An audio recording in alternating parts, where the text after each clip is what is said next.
మీ business ఏదైనా మీ ఊర్లో promotion చేయాలంటే అది సుమన్ టీవీతోనే సాధ్యం. ఇప్పుడే సంప్రదించండి. నమస్తే, వెల్కమ్ టు సుమన్ టీవీ. ఏదైతే యావత్ రాష్ట్ర వ్యాప్తంగా హైడ్రాకి సంబంధించి ఒక ప్రశంసలు అయితే కురిపిస్తున్నారు ప్రజలైతే అనేది మనకు క్లియర్గా తెలుస్తూ ఉంది. సో ఒక మంచి కార్యక్రమంతో ముందుకొచ్చిర్రు రేవంత్ రెడ్డి సర్కార్ అనేది చాలామంది చెప్తా ఉన్నారు.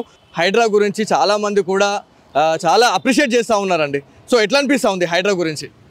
హైడ్రా గురించి ఈ 10 సంవత్సరాలు ఏదైతే ఉందో కేసీఆర్ ప్రభుత్వము వాళ్ళకు కావాల్సిన ఎమ్మెల్యేలకు పెద్ద పెద్దోళ్లకు అన్ని గవర్నమెంట్ భూములన్నీ అంటగట్టి ఆయన ఏదైతే రాజ్యాంగ అల్లుడు బిడ్డే కొడుకు వీళ్ళందరూ ప్రత్యేకంగా వాళ్ళు దోసుకున్నది కాకుండా కూడా ఇంకా ఎమ్మెల్యేలకు వాళ్ళకు కావాల్సిన వాళ్ళకు కూడా ఈ గవర్నమెంట్ ఏవైతే చెరువులు బిరువులు ఉన్నాయో అన్నీ అంటగట్టారు. ఇప్పుడు హైడ్రా అన్నది కాంగ్రెస్ గవర్నమెంట్ రేవంత్ రెడ్డి గారు తీసుకున్న నిర్ణయము చాలా మంచిది. ఇటువంటి నిర్ణయాలు ప్రతి జిల్లా కూడా చేస్తే చాలా బాగుంటుంది. రేవంత్ రెడ్డి గారు తన ఒక స్టేట్మెంట్ ఇచ్చారు, చాలా ప్రజలకు నచ్చింది. నా తమ్ముడైనా నా అన్న అయినా హక్కు అయినా తీయవలసిందే, నేనుండి నా కుటుంబ సభ్యులు ఎవరిదైనా నేనుండి తీపిస్తానని అన్నాడు చూడు, అదొక స్టేట్మెంట్ సరిపోతుంది. అది కాబట్టి గవర్నమెంట్ ఇటువంటి నిర్ణయం తీసుకున్నది కనుక ఇంకా 10 ఏళ్ళైనా కాంగ్రెస్ గవర్నమెంట్ వెంబడినే ప్రజలు ఉంటారు. కాబట్టి ఈ అవినీతి చేసిన పరులందరూ కూడా ఆఫీసర్లను కూడా అందరూ కూడా చట్టపరంగా వాళ్ళని దినోయించాలి.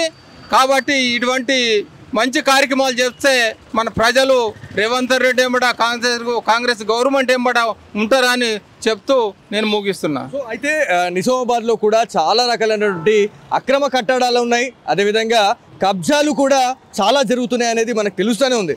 సో మొన్న అర్సపల్లిలో ఏదైతే రామర్తి చెరువుకు సంబంధించి కావచ్చు, ఏవైతే చాలా ఏరియాలలో కొన్ని కమ్యూనిటీకి సంబంధించి మాట్లాడుకుంటే అక్కడక్కడ అక్రమ కట్టడాలు చేసిరు. ఏదైతే గత ప్రభుత్వంలో ఎవరైతే బీఆర్ఎస్ నాయకుల అండదండలతోని ఈ అక్రమ కట్టడాలు నిర్మించారు, ఈ కబ్జాలు చేసిరు అనేది క్లియర్గా తెలుస్తోంది. సో హైదరాబాద్లో హైడ్రా ఏదైతే చేస్తూ ఉన్నారో నిజామాబాద్కి రావడం ఎట్లా అనిపిస్తుంది? అంటే నిజామాబాద్కి ఎట్లా ఉంటుంది మరి? మొన్న హైదరాబాద్లో ముఖ్యమంత్రి గారు భట్టి గారు చెప్పారు, ఈ ఓన్లీ హైదరాబాదే కాదు దాని తర్వాత ప్రతి జిల్లా కూడా తీసుకుంటామని చెప్పారు. చాలా సంతోషము. ఇక్కడ కూడా చెరువులు కూడా అన్నీ కొన్ని అక్రమంగా కట్టకాలు ఉన్నాయి నిజామాబాద్లో కూడా. అవి కూడా ఇరిగేషన్ డిపార్ట్మెంటే కానీ మన ఏదైతే మన మున్సిపల్ డిపార్ట్మెంటే కానీ ఏవైతే కబ్జాలు ఉన్నాయో వీళ్ళందరూ గుర్తిస్తే హైడ్రాకి అప్పచెప్తే ప్రజలు కూడా బాధ్యత ఉంది.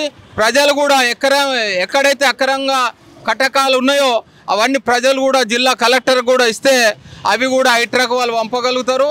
కాబట్టి ప్రజలు కూడా దీనికి సహకరించాలి. మన కొంచెం చిన్నోళ్ళ పోతుందంటే బాధ అనిపిస్తుంది తప్ప, కానీ పెద్ద మేధావులు పోతుర్రంటే చాలా ప్రజలు హ్యాపీ ఉన్నారు. ఇప్పుడు దానికి రేవంత్ గవర్నమెంట్ చాలా సక్సెస్గా చేస్తుందని చెప్పి మేము భావిస్తున్నాం. ఏదైతే హైదరాబాద్లో హైడ్రా ఏ విధంగా అయితే తన పన్ను తను చేసుకుంటూ పోతుందో ఏపీలో కూడా ఇలాంటి హైడ్రా కావాలి. ఏదైతే వైజాగ్లో కూడా చాలా రకాలైనటువంటి అక్రమ కట్టడాలు ఉన్నాయి. సో హైదరాబాద్కి హైడ్రా ఎట్లయితే ఉందో వైజాగ్కి వైడ్రా అనేది కూడా కావాలి అని చెప్పేసి హైదరాబాద్ని చూసిన తర్వాత ఏదైతే రేవంత్ రెడ్డి సర్కార్ని చూసిన తర్వాత చాలామంది అప్రిషియేట్ చేస్తూ ఉన్నారు, ఏపీకి కూడా కావాలి అని అంటున్నారు. సో దీని గురించి ఏం చెప్తారు? ఇప్పుడు రేవంత్ రెడ్డి కాంగ్రెస్ గవర్నమెంట్ తీసుకున్న ఈ ఏదైతే హైడ్రా గురించి ఉందో ప్రజల లోపల చాలా ఉత్సాహంగా వస్తుంది. అక్కడ ఏపీలో కూడా ఉన్న ముఖ్యమంత్రి కూడా చేయక తప్పదు. వాళ్ళు చేయకపోతే ప్రజలు అక్కడనే అందరు ఎత్తిరికిస్తారు. వాళ్ళు కూడా చేయక తప్పదు. ప్రతి స్టేట్లో కూడా ఈ నిర్ణయాలను తీసుకుంటే ఈ అక్రమాల కట్టడాలు ప్రతి స్టేట్లో కూడా భయపడే అవకాశం ఉంటుంది అని చెప్పి నేను భావిస్తున్నాను. చూడొచ్చు ఏదైతే నిజామాబాద్ జిల్లా సిటిజన్కి సంబంధించి చాలామంది ఏదైతే మనకి సంతోషం వ్యక్తం చేస్తున్న సిచ్యువేషన్ అయితే ఉంది. సో రేవంత్ రెడ్డి సర్కార్ చాలా మంచి నిర్ణయం తీసుకుంది. హైడ్రా గురించి చాలామందికి తెలియదు.